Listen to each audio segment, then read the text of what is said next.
Today, Lamborghini announced the replacement for the Gallardo, the Lamborghini Huracan. I'm going to tell you everything I know about this new car, but first let's talk briefly about the car which it replaces.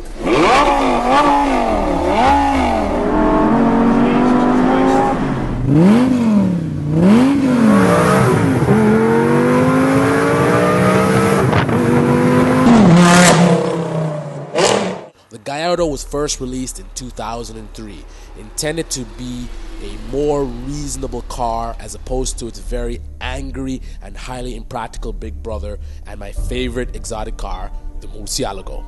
The Murcielago was a wild ride, a dance with the devil.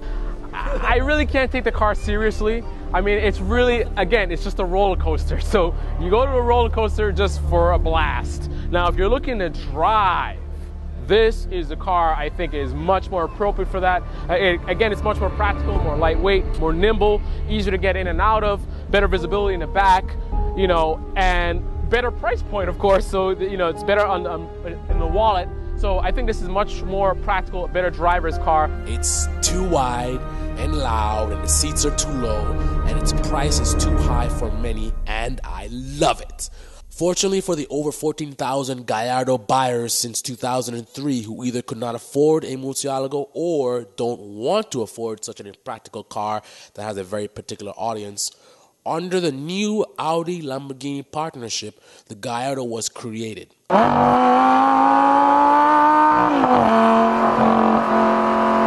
Since then, 14,022 cars were built, making the Gallardo, the Lamborghini without Lamborghini doors, the most successful Lamborghini ever.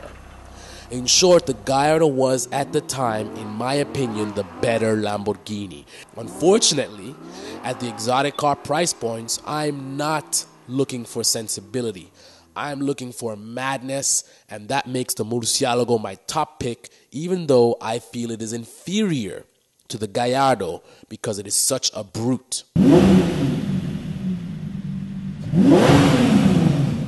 A beautiful brute, but still a brute nonetheless. Recently, the V12 Murcielago was put to rest and replaced by a newer, younger, smarter, more athletic Lamborghini Aventador.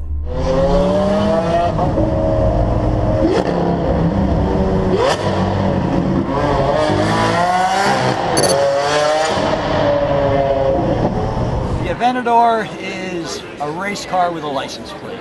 Nice. It's a lot of fun. It's been 10 years now, and the final Gallardo was produced just recently, so naturally we know what is next. Ladies and gentlemen, I present to you the new Lamborghini Huracán LP 610-4.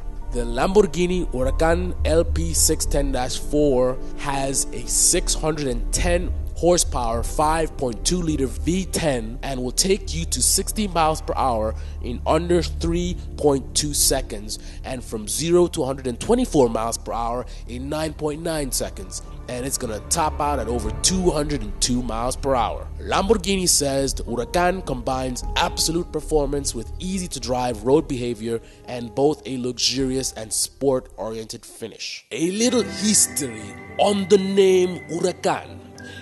It's yet another fighting bull of the Spanish Conte de la Pantilla breed, which was known for its outstanding courage and strong sense of attack. Quite fitting, I think, for the name for the latest ferocious bull from Lamborghini.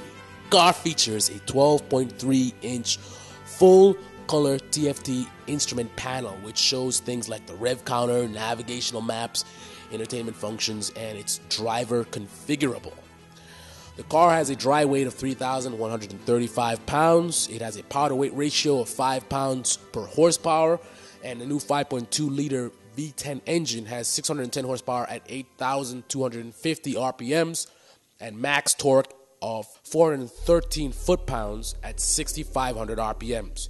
It has a new Iniezione Diretta Stratificata, or IDS, which features direct and indirect gasoline injections with more power and torque with lower fuel consumption and emissions compared to the Gallardo's V10 engine. The car also features stop and start technology, which is used by highly efficient cars to stop the engine while you wait at a red light, for example. I'm sure, however, that this is deactivated in the Corsa mode. Well, I'd hope so anyway. It has a 7-speed dual clutch transmission, the Lamborghini Doppia Frizione, or LDF, and a fully electronically controlled 4-wheel drive system. The different driving modes can be selected via a driving dynamic selector switch in the steering wheel, which is something you'll find in many Ferrari cars of the last decade. The modes are still Strada, Sport, and Corsa. Strada being street, so that's kind of the more docile mode that the car has, and Corsa meaning course or like racetrack, so that's a race-oriented setting. These modes affect shifting, engine behavior, sound, and the 4-wheel drive system and electronic stability control. Carbon ceramic brakes are standard, so make sure you have the pockets to maintain that very powerful but expensive braking system, found also on other cars of this caliber. Deliveries begin in spring of 2014. Well, I'm very impressed with this car so far. I think it looks great, and I look forward to seeing the first model in person and sharing that experience with you guys here on YouTube. And I may fly out to Geneva to see it, or I'll do one of the private events in America. Either way, stay tuned and subscribe for more information. And you're watching Carlisle's Picks.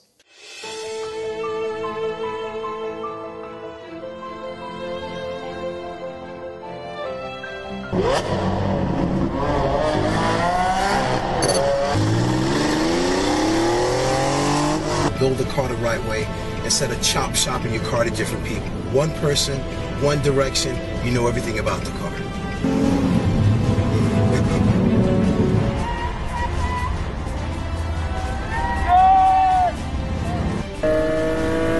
We have the brand new Camaro Z28. A motorcycle rental in Italy, and so if you want...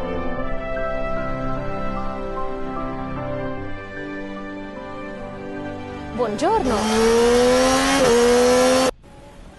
You're watching Carlisle's Picks. Don't forget to subscribe.